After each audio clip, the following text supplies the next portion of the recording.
On vous souhaite la bienvenue à ériclatour.com. Il est un nouvel adepte du karaté depuis quelques années. Il préside maintenant une association canadienne.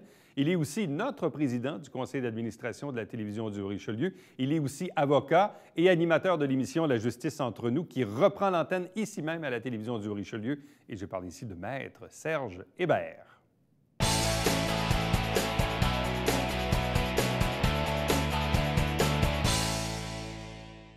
Parlons de télévision, parlons aussi un peu plus tard de karaté, mais parlons d'abord de justice avec le justicier de Saint-Jean-sur-Richelieu. Je ne sais pas si je peux le nommer comme ça. L'avocat Serge Hébert. Bonjour, bonsoir plutôt. Oui, merci. Parce que la justice entre nous est de retour.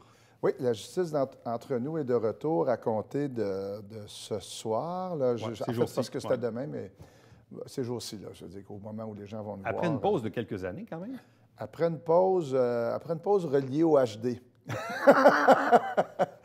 J'attendais qu'on puisse voir mes rides, ma sagesse. J'attendais le retour du HD, dans le fond, l'arrivée du HD pour revenir avec la justice. Il y a eu des changements également au code de procédure qui ont je dirais, un peu bouleversé les façons de faire. Et c'est tant mieux, à mon sens. C'est tant mieux. Dans la première version de la justice entre nous, de mémoire, environ, là, approximativement, tu en avais fait combien d'émissions? Ah, certainement plus de 200. Plus de 200? Oui, ça a duré. On a commencé en fait, ça fait 14 ans. On a débuté avec l'arrivée du nouveau Code civil qui est entré en vigueur le 1er janvier 1994. Alors, on a commencé les enregistrements en septembre. Là, j'ai de la difficulté à pas rire parce que j'ai plein d'images qui me reviennent en tête. Images aussi qu'on voyait à la télé. C'était plan fixe, une caméra dans mon bureau. C'était sans expérience. C'était avec les moyens du bord. C'était avec les moyens du bord. Et un animateur qui n'avait pas d'expérience. Zéro expérience. Alors, au fil du temps, je me suis un peu familiarisé, là. Puis je pense que ça... Mais en fait, on avait de très bonnes cotes d'écoute à une époque. Quand on était diffusé réseau, la justice entre nous allait chercher 75 000 téléspectateurs par semaine. Et j'ai une amie qui est directrice de programmation, je n'aimerais pas le canal, là, qui m'a dit « Oh, c'est bien, c'est autant que beaucoup d'émissions sur les réseaux et particuliers. » Comment on peut se réinventer? Là, tu dis, bon, il y a peut-être maintenant de nouvelles procédures, donc ce qui mérite peut-être de nouveaux éclaircissements. En même temps, on a des moyens technologiques aujourd'hui qu'on n'avait peut-être pas auparavant. Bref, qu'est-ce qu'il y a de nouveau à communiquer avec le public en lien avec la justice? En fait, moi, je vis dans un monde assez stable, pour dire. Alors, les façons de faire ont changé, mais le droit demeure le droit. Puis je me suis dit, j'en parlais avec le directeur ici de la télé, qui fait déjà une couple d'années, qui me disait « Ça ne tente pas de revenir », mais je laissais le temps courir un peu, parce qu'il y a des changements, mais le fond est toujours le même. Alors, le droit familial, c'est le droit familial. Mais là, la clientèle a peut-être changé, les gens qui étaient intéressés. Alors, tu sais, il y a ce changement-là. Il y a le fait d'avoir été absent depuis, je pense, presque 8 ans, 9 ans. Alors, ça devient nouveaux intervenants, pas de nouvelles façons, mais comme je dis, le droit, c'est le droit. Et c'est ce qu'on... Je racontais ce matin, je recevais une notaire et je lui racontais, parce qu'à la base, moi, j'ai d'abord été, je suis devenu notaire. Donc, ma première profession, ça a été notaire. Et là, on parle de 1981. 1981, les notaires, c'était pas mal, pour les plus vieux qui nous écoutent, le notaire n'a pas de tiron, le testament, contrat de mariage, hypothèque, le notaire dans son étude, là, bon. Aujourd'hui, les notaires se sont réinventés, font beaucoup de droit commercial, ils sont très agressifs de façon positive sur le marché. Alors ça, c'est un peu la même chose, mais ils ont de nouveaux champs d'activité, mais contrat de mariage, c'est contrat de mariage, et testament, c'est testament. Donc, c'est toujours pertinent d'en parler, sauf que là, avec un décalage de plusieurs années, c'est un peu un renouveau, mais sinon... moi, il y a le droit civil, il y a eu des changements en 1994, mais C'était là depuis 100 ans. À l'occasion de la première mouture de la justice entre nous, là, de mémoire, tu amenais souvent des invités, bon, Oui. avocats, notaires, juges, bref, les gens du milieu. Oui. Est-ce que c'est un peu la même formule que tu souhaitais apporter là, dans la version Tout à fait. 2017-2018? Tout à fait. Et je dois dire qu'on a même eu la chance en fait, on ne l'a pas reçue. Elle nous a reçus à ses bureaux, mais la juge en chef de la Cour du Québec de l'époque, dont je m'excuse, le nom m'échappe, elle nous avait reçus à son bureau. Alors, je peux dire que j'ai été maquillé par la juge en chef de la Cour du Québec. Puis là, je me suis mis à avoir chaud parce que dans l'étiquette, ça ne se faisait pas. Une personne extrêmement intelligente, très, très compétente. Ils le sont tous, là, je ne suis pas en train d'insinuer qu'il y en a qui sont moins, mais c'est un grand honneur que j'ai eu d'aller la rencontrer, de l'avoir en entendu. On a fait 2 émissions. Oui, sinon, la formule est la même. Seuls les noms ont été changés, à part moi. À part l'animateur. Oui, c'est ça. Donc là tu as procédé à quoi? Tu en as enregistré environ une dizaine, à peu près? On a terminé ce matin 12... Donc une douzaine. Ouais, donc 12 émissions. Oui, 12 émissions. Et quelles sont les thématiques que vous avez explorées à l'occasion de ces 12 enregistrements? Le classique, on débute avec droit criminel. Droit criminel, dont j'entends conduite avec faculté affaiblie, les arrestations, des choses que souvent les gens vont me demander, même à moi, tu sais, ah, écoute, il me suis fait arrêter, bien moi je suis un civiliste, je ne connais pas ça. Alors, on essaie toujours de traiter des sujets de façon très abordable. Ouais. Et le nom, la justice entre nous, c'est un peu aussi entre nous, comment ça se passe, puis fait qu'on on rend le sujet moins aride, mais en parlant, en l'abordant de façon... Ouais. Donc, droit criminel. Droit criminel, ensuite, droit de la famille. Donc, droit criminel avec Maître Anne-Marie Dion, droit de la famille, droit civil en général avec Maître Chantal Paillé, qui est la directrice du bureau d'aide juridique locale à Saint-Jean. Et aujourd'hui, j'ai reçu Maître Claudine Monette. Fait que là, j'ai pigé dans les plus jeunes et les plus vieux et l'intermédiaire. J'ai choisi des gens. Et Maître Monette, bien, je lui ai dit, je veux que tu viennes nous parler de la pratique traditionnelle. Donc, testament, contrat de mariage, mais qui ont toute leur importance. Alors, est-ce que quelqu'un me dirait, je l'ai écouté il y a 15 ans? C'est possible parce que le droit n'a pas changé tant que ça, mais ça va sûrement faire. Mais ça va en sûrement fait, faire c'est que l'affaire le de beaucoup de sujet gens. est toujours d'actualité parce Oui, que tout à fait. les gens ont des besoins liés aux professionnels du droit, de la justice. Donc, c'est toujours important de le vulgariser. Donc, comme je le disais tantôt, aujourd'hui, on a des moyens. Donc, un nouveau décor, on est maintenant en haute définition. Donc, ça n'a pas du tout le même rendu. Non. Qu'on avait autrefois, plus d'expérience aussi. Là, pour en avoir fait quand même quelques-unes, ça aide à synthétiser le tout et puis avoir un impact dans sa communauté là, auprès des téléspectateurs. Là. Moi, il y a une chose qui me tient à cœur, c'est que les gens aient au minimum une connaissance minimale de leurs droits. Je donne un exemple. À un moment donné, en zappant, je tombe sur une émission américaine. J'imagine que les gens ont réalisé comment on est bien au Canada, puis comment les policiers sont professionnels. Je ne suis pas en train de dire que les Américains ne le sont pas, mais on pourrait dire que l'expression cowboy s'adapte plus. Cowboy. Et là, je vois un policier qui... Il y a un party, c'est l'après-midi, il y a des jeunes, je dirais probablement 18 ans, 20 ans. Là. Je ne sais pas dans quel état il est, si c'est 18 ou 21 ans, mais enfin, il entre dans la cour. Et là, il se promène, puis il demande aux gens... une bière, quel âge que tu as? Jette-moi ça. Moi, ça m'a heurté. Puis je me disais, bon, ben je l'ai abordé ce sujet-là avec Maître Dion. C'est des trucs comme ça qui m'intéressent. C'est pas du spectaculaire, mais de l'information pour monsieur, madame, tout le monde. Ça ne se ferait pas ici. Il faudrait vraiment qu'il y ait quelque chose pour qu'un policier entre dans la cour et se mette de façon paternaliste à s'adresser aux gens. Je ne m'en prends pas au système américain. Là, on est bien ici, puis tant mieux, là. Et là, est-ce que tu as l'intention d'enregistrer de nouveaux épisodes un peu plus tard? Oui, bien sûr. Oui. Et là, on va là, l'objectif, c'était de reprendre les sujets qui sont toujours très pertinents, là, divorce, garde d'enfants. On a abordé une nouvelle matière avec Maître Paillé, là, qui est le SARPA et l'autre acronyme dont j'oublie le nom, c'est les modifications pension alimentaire. C'est important de savoir que maintenant, les gens n'ont plus à payer des centaines Puis là, l'autre chose, l'objectif pour moi, c'est le système qui est comme ça. C'est pas les méchants avocats. C'est facile toujours faire des blagues puis des avocats cher, mais c'est le système qui était comme ça. Comme, par exemple, les appels du rôle.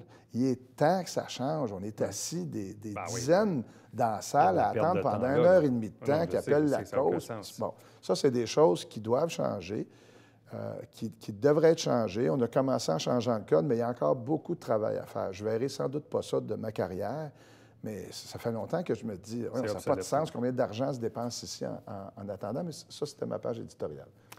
Bon, évidemment, quand on parle de la justice entre nous, on parle d'une émission de télévision. Exact. Serge, tu es président du conseil d'administration de la télévision du Richelieu, la télévision que vous regardez en ce moment. Son origine date de 1981, mais en fait, c'est un organisme à but non lucratif qui est chapeauté par un conseil d'administration que tu présides depuis un certain temps. Depuis quelques années déjà. Il y a eu des changements quand même importants au cours des dernières années. Premièrement, l'acquisition du bâtiment dans lequel on se trouve. Oui, qui a fait sauver énormément d'argent à la corporation. Oui. Puis là, je m'adresse aux téléspectateurs, téléspectatrices. On ne dit pas télé communautaire, on dit télévision du Haut-Richelieu. Oui. Parce que la télé communautaire de l'époque, quand on était sur la rue Mercier, puis que je faisais mes intros à genoux par terre parce que le décor était à cette hauteur-là, oui, c'est ça. Bien, ça, c'était de la télé communautaire. Là, une plante, les gens venaient. Il n'y a plus grand-chose de communautaire, si ce n'est que c'est une télé qui est dédiée à sa communauté. Exact. Et on m'avait demandé, lorsque Télémétropole ou je ne sais plus qui a acquis Vidéotron, j'étais allé représenter, on m'a demandé d'aller représenter les télés communautaires. Et ce que moi, j'ai défendu, c'était, mon plaidoyer, c'était, il n'y a plus de télé régionale comme telle. Sauf que de temps en temps, on voit un butin, je voyais à Radio-Canada, de temps en temps, je me dis, il doit manquer de nouvelles. Oups, on a un incendie à Trois-Rivières, c'est parce qu'il manque de nouvelles.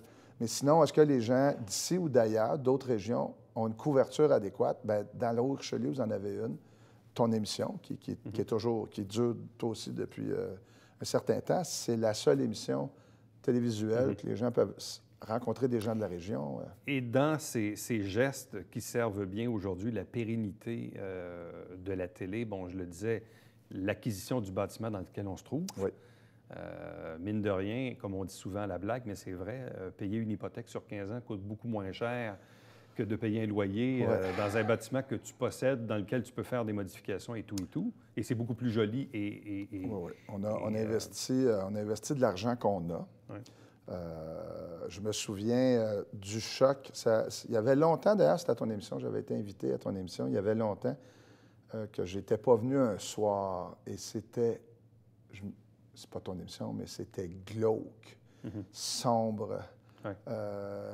Les locaux n'étaient pas adéquats, une bâtisse plus ou moins adéquate. C'était triste. Et là, on a déménagé ici, on a aménagé les gens qui travaillent ici, c'est de beaux locaux, c'est bien aménagé.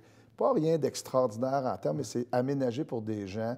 Les techniciens, je pense, qui ont ce qu'il faut ici pour être à l'aise, pour être heureux de travailler de façon... Des heures, c'est des heures de travail, hein? Autre décision importante, l'arrivée du télé-bingo qui assure des revenus quand même de façon assez importante à la corporation. Ça aussi, c'est une décision essentielle. Oui. Et encore là, c'est les gens peuvent des fois critiquer. Là. Le directeur qui s'appelle Richard Racicot, Richard est ici depuis une vingtaine d'années. Richard a toujours, je veux lui rendre hommage, il a toujours travaillé fort, a eu des idées qu'il devait défendre. Je me souviens quand on a acheté le mobile, on lui disait, bien, ça va pas.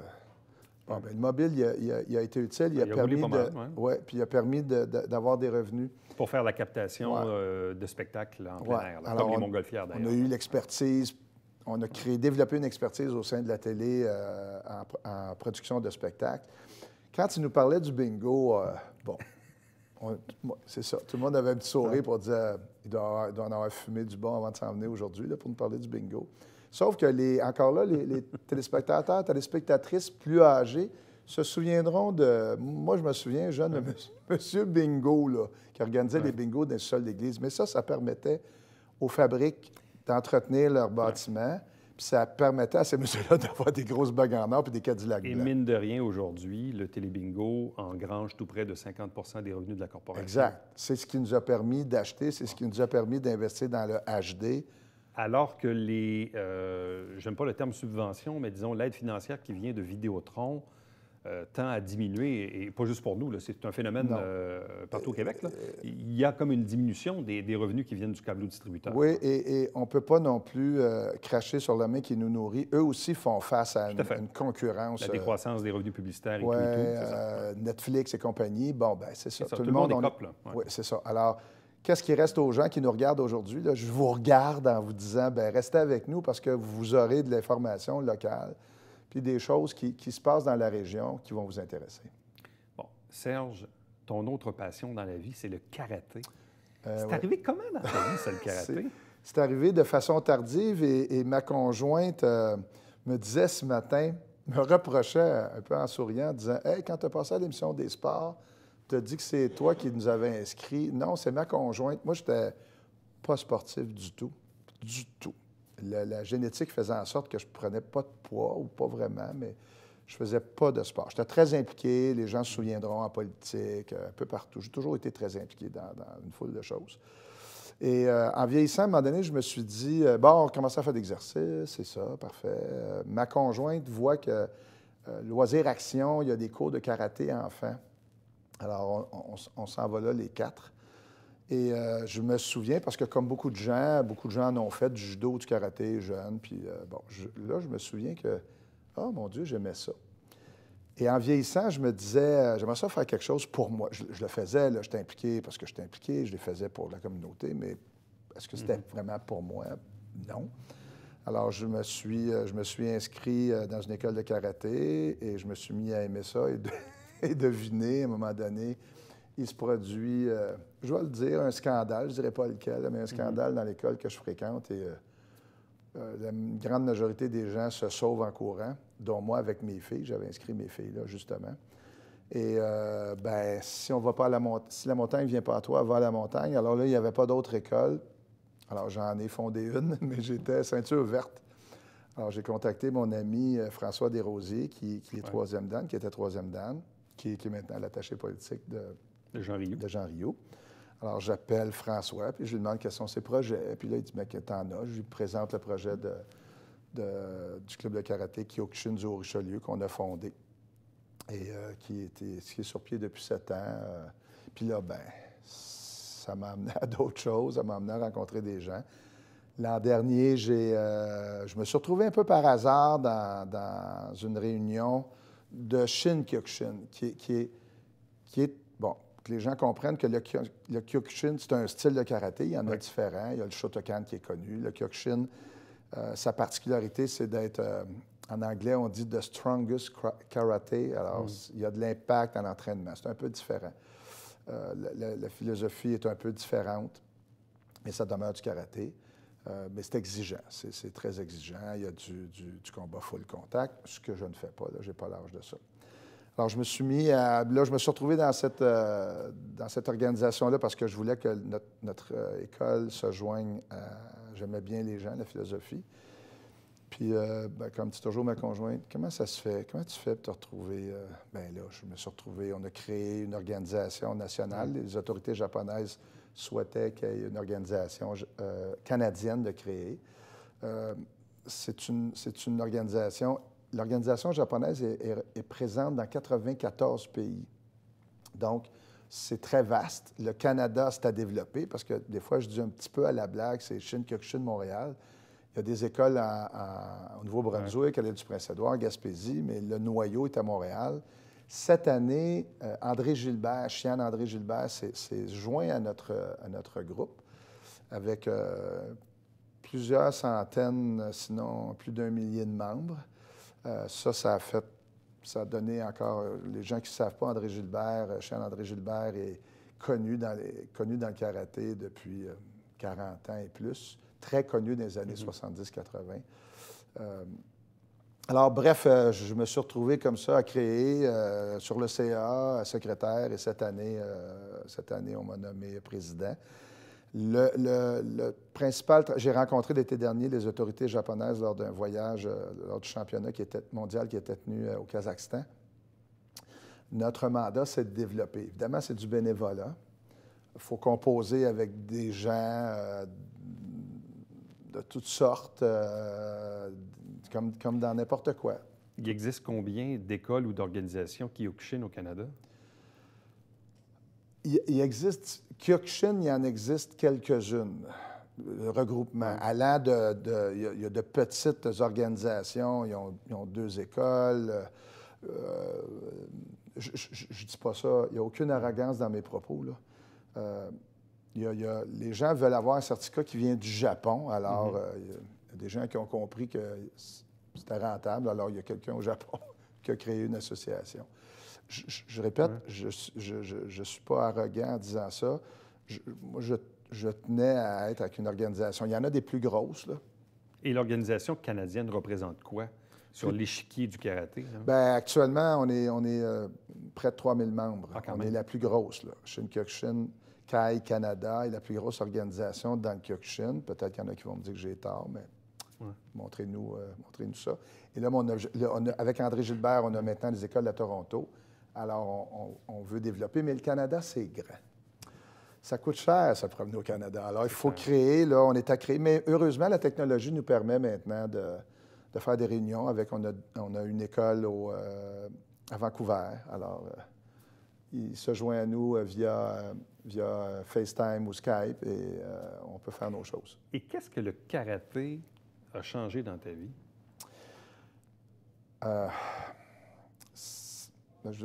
C'est pas négatif en disant que c'est une bonne question. Moi, j'adore enseigner. Bien, premièrement, le fait de m'entraîner en gym, c'était bien. Mais là, tu as des objectifs. Et j'ai développé, comme je l'ai dit à Sport Express, j'ai beaucoup d'admiration pour les gens qui font de la danse, du hip-hop. Je trouve ça extraordinaire. Puis je me dis, ah, wow, eux autres, ils apprennent. Bon. Dans le karaté, évidemment, le kata, c'est une série de mouvements, mais il n'y a pas de fin, là. Tu vas le peaufiner, puis là, à un moment donné, tu apprends que là, on ne met plus la main comme ça, on la main comme ça. Ça prend de la concentration, de la volonté, de la constance. Ma fille, Jeanne, qui a maintenant 16 ans, a pratiqué 3 à 5 heures par semaine de l'âge de 7 ans à 14, date à laquelle elle a obtenu sa ceinture noire. On ne lui a pas donné. Elle a travaillé, elle a eu un passage. Ça devrait normalement avoir développé chez elle le désir de se dépasser, d'atteindre des objectifs. C'est la même chose pour les adultes. On dirait, je ne sais pas, moi, je pense qu'à 50 ans, je me disais, bon, je suis arrivé, qu'est-ce qu'il me reste à faire? Ben non. Et normalement, là, je devrais, là, je suis invité à passer ma 2e dan le 24 mars. Bon, ben là, c'est un nouveau sprint, peaufiner mes katas, les combats. Il y a des combats avec impact. Et outre ta fille Jeanne, les autres membres de la famille ont embarqué aussi? Ma plus jeune, pendant quelques années, assez pour être capable de s'organiser, mais elle a abandonné parce que ce n'est pas dans son tempérament. Ma conjointe, elle a dit toujours de la blague qu'elle est ceinture rose. C'est pas... Et attention, c'est pas agressif, là. Je me bats souvent contre ça, de dire aux gens, on n'apprend pas aux gens à se battre. Au contraire, moi, plus j'ai avancé... Encore en fin de semaine, là, j'ai été pris par un jeune conducteur, rage au volant, qui s'est même à me coller mon véhicule. Un stop est arrivé. Ça s'est terminé comment? Bien, ça s'est terminé. Je riais, puis j'ai dit, va-t'en, là, reste pas... Puis un de mes amis me dit, bien, s'il était descendu, je dis, je ne serais pas descendu. Parce que je sais ce que je... Puis là, je ne suis pas en train de me vanter, mais je sais ce que je peux lui faire et je n'ai pas envie de le faire. Je suis avocat, je ne me battrai pas au coin des rues, je ne donnerai pas cet exemple-là à mes élèves. Hey, je l'ai sorti, puis j'ai sacré une volée. Ben non, c'est pas ça l'idée. Et comme je dis souvent aux gens, à partir du moment où tu sais que tu es capable de te défendre, ça crée chez toi une certaine sécurité, paix d'esprit. Fait que quand quelqu'un te menace, tu es conscient de ce qui peut arriver. Descendre au coin de la rue, on voit ça, quelqu'un, un coup de poing, puis il peut tomber, mal tomber, tu peux fracturer la mâchoire. Alors, tout ça fait en sorte, au contraire, les gens se sentent plus en sécurité. Je vais vous dire que récemment, je suis intervenu au palais de justice de Longueuil où un fuyard, pourchassé par des constables spéciaux, se dirige vers moi. Et là, je le raconte en karaté. Je dis à mes membres, j'ai fait exactement ce qu'il fallait faire en termes de mouvement. J'ai fait un déplacement. Je l'ai frappé avec mon bras, puis il a atterri dans le mur. Puis là, il est tombé par terre. Puis là, j'étais un peu... Ça n'a même pas fait la une du Journal de Montréal? Non. Alors, on va en parler ce soir. Ouais, alors, mais bref, les gens, des constables spéciaux, après, je leur ai dit, je suis un peu désolé. Non, il aurait pu blesser quelqu'un. Parce qu'il détalait, là. Il détalait. Fait que moi, je l'ai vu, j'ai fait un mouvement, puis un gardien qui était derrière moi a dit « Oh, wow, parfaitement exécuté. » J'ai fait mon déplacement, paf, je l'ai frappé avec mon bras, j'ai rentré dans le merci beaucoup, puis on va se tenir tranquille. Restez avec nous au retour de la conclusion.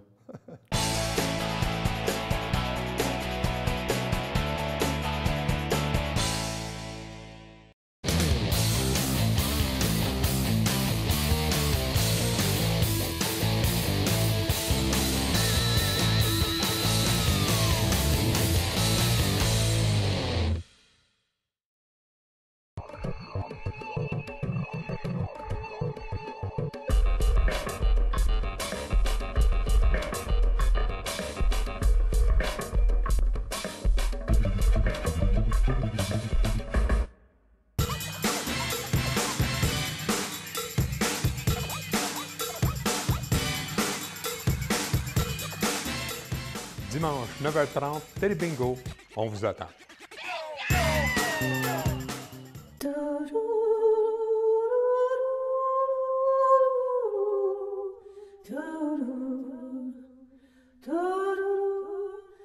Coulisses Bêta, jeudi, 19h.